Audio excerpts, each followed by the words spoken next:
dear students, all of we are talking about the black elements and general properties of the black elements we have already studied.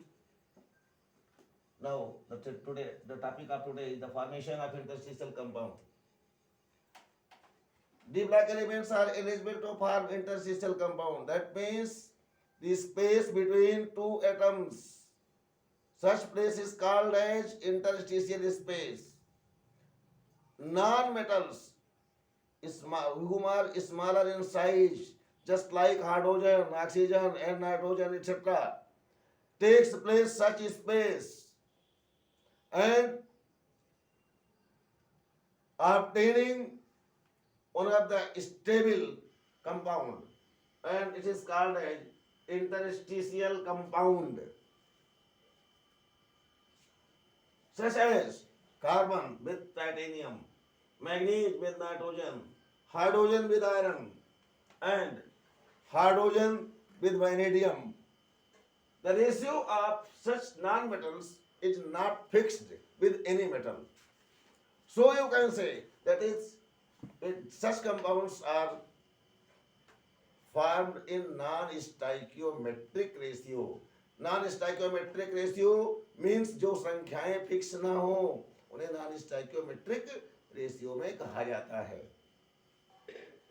जैसे जब interstitial compound बन जाते हैं तो metal के बीच में non metals आ जाता है, जिससे कि जो इंटरस्टिशियल कंपाउंड होता है उसकी कंडक्टिविटी खत्म हो जाती है, स्ट्रेंथ बढ़ जाती है इंटरस्टिशियल कंपाउंड की, वो ज़्यादा मजबूत हो जाते हैं, मेल्टिंग पॉइंट और बॉइलिंग पॉइंट बढ़ जाती है.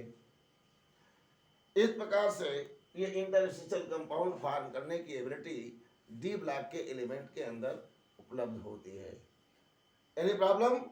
I think so. There will be no problem at all in interstitial compound formation. Now the next heading, alloy formation.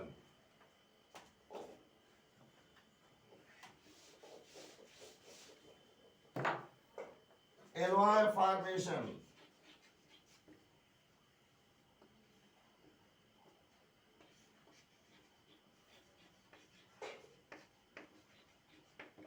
D block elements are eligible to form alloys such as Cu, Zn, and Ni. It forms mixture of all these compounds forming German silver.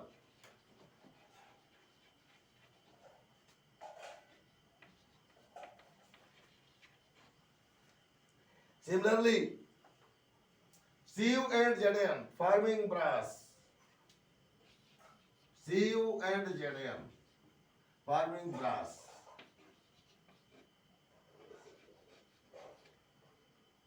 Brass का मतलब होता है पीतल, जिसको आप पीतल कहते हैं.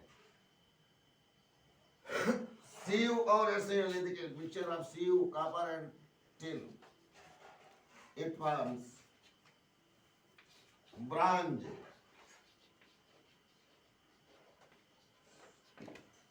ब्रांच को हम फूल भी कहते हैं अपने लैंग्वेज में. हमारे यहाँ उत्तर प्रदेश में एक बर्तन विशेष बर्तन जो है एलवाय का आता है, जिसको हम फूल का बर्तन कहते हैं. फूल का मतलब यहाँ हमें फ्लावर नहीं समझना चाहिए. फूल का मतलब हमारा ब्रांच से है. That is mixture of Cu and Zn. And so on.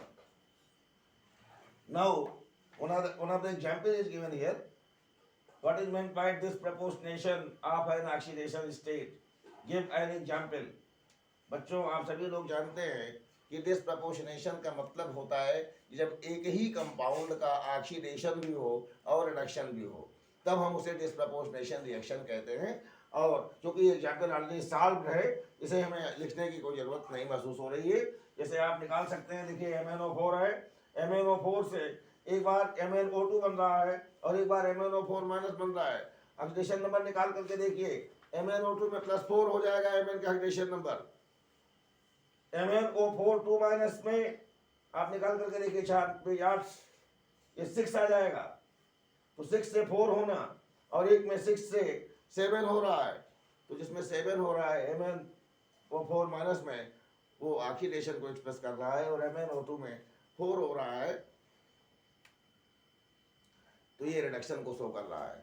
इस प्रकार से एक ही चीज यानी कि मैग्नीज के ऑक्साइड का ही ऑक्सीडेशन हो रहा है और मैग्नीज के ऑक्साइड का ही रिडक्शन हो रहा है। मैग्नीज का जो ऑक्साइड है एक बार MnO2 में रिड्यूस हो रहा है और एक बार MnO4 माइनस में ऑक्सीडाइज हो रहा है। So it is disproportionation reaction. Now next, explain why CO2 plus ion is not stable in aqueous solution. CO2 plus ion is not stable in aqueous solution. Why? जलीय घोल में CO plus का जो ion होता है वो stable नहीं होता है। वो क्यों नहीं होता, इसका क्वेश्चन का आंसर और साथ में oxides and oxo anions of metals, it will be explained at next day. Thank you very much. See you again.